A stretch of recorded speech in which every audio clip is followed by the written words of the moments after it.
We claim that we follow Rasulullah sallallahu alayhi wasallam. Brothers tell me all the time, cuz I'll die for his honor. Wallahi, I'm ready to die for his honor. I say, well, mashallah, may Allah subhanahu wa ta'ala reward you for such a noble intention. But brother, wallahi, I don't need you to die for his honor. I need you to live for his honor. I want you to live like him sallallahu alayhi wasallam. Your beloved Prophet. And of course, you see, this is the side of Rasulullah that we don't want to talk about. Wallahi, my brothers, I take an oath by Allah. Forgive me if these words are a bit harsh. But I tell you now, and this is my own personal opinion, wallahi, even our love for the deen, even our love for the Sahaba is a love of dunya. Nobody here loves Umar ibn al-Khattab. Most loved, probably one of the most loved. He's definitely my favorite. Nobody here loves Umar ibn al-Khattab because he had permanent marks on his cheeks from crying out of fear of Allah. Cuz we love Umar ibn al-Khattab because when his name was mentioned, the kuffar used to shake in their knees. No one loves Umar ibn al-Khattab because he had permanent marks on his shoulders. Why? Because he was servicing the community in the late hours of the night when everyone was asleep and wasn't watching. You don't love Umar for that. You love Umar because he was a man, brother. When he rocked up, cuz everyone buckled. The Prophet of Allah who we claim we love. Because I'm sure you're thinking in your mind, wallah brother, may Allah reward you, very nice khutbah, very emotional, very touching. Because you don't understand, what this person did to me is unforgivable. And I repeat, there is absolutely no scenario. I don't care if he shot your mother, he shot your father, he raped your child. I don't care what scenario you could possibly throw at me. Forgiveness is the key. The Prophet of Allah for 13 years in Mecca, live this with me.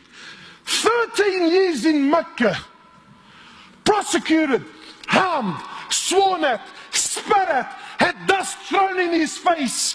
They killed his companions. For what? For what? What crime did he do? What crime did he do? What? He looked at someone's sister?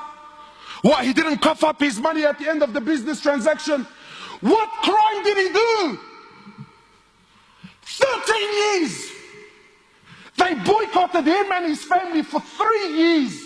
Sahaba said we were eating the leaves off the trees until our droppings became like the droppings of animals for 3 years.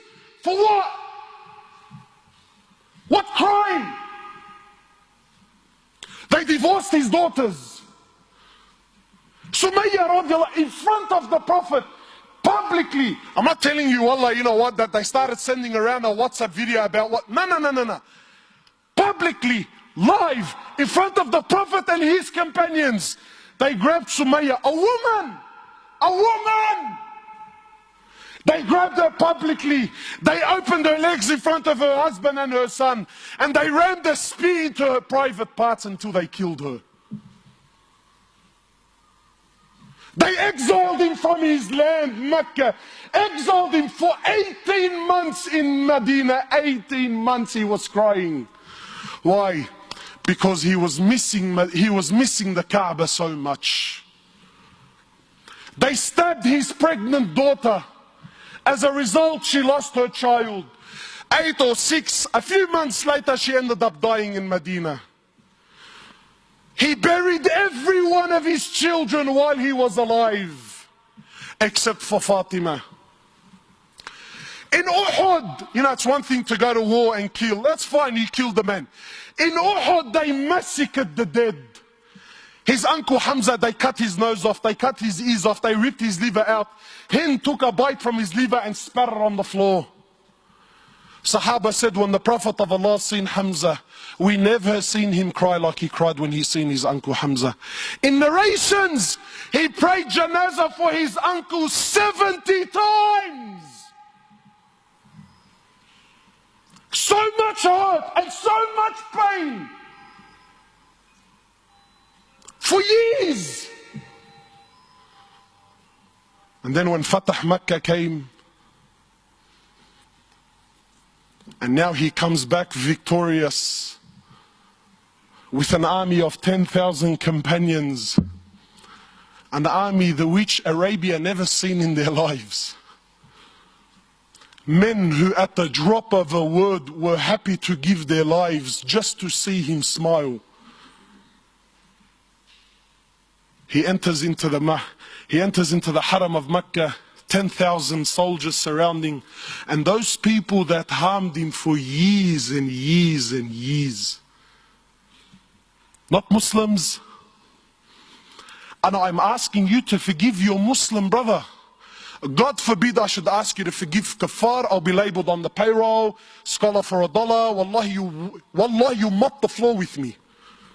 So I'm not even going to dare to go down that road. God forbid we should follow the sunnah of Rasulullah sallallahu alaihi wasallam. No way, brother. He enters into the haram, 10,000 soldiers surrounding the haram. Those people that harmed him for years and years. Where are they going to go now, bro? Talk about the tables turning, huh?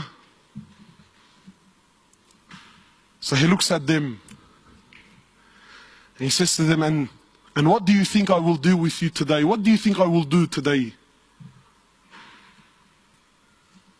They said, you're an honorable, generous person, the son of an honorable, generous person. The Prophet of Allah turns around and says to the kuffar, اذهبوا فأنتم الطلقاء. Go, every single one of you are free, I forgive you.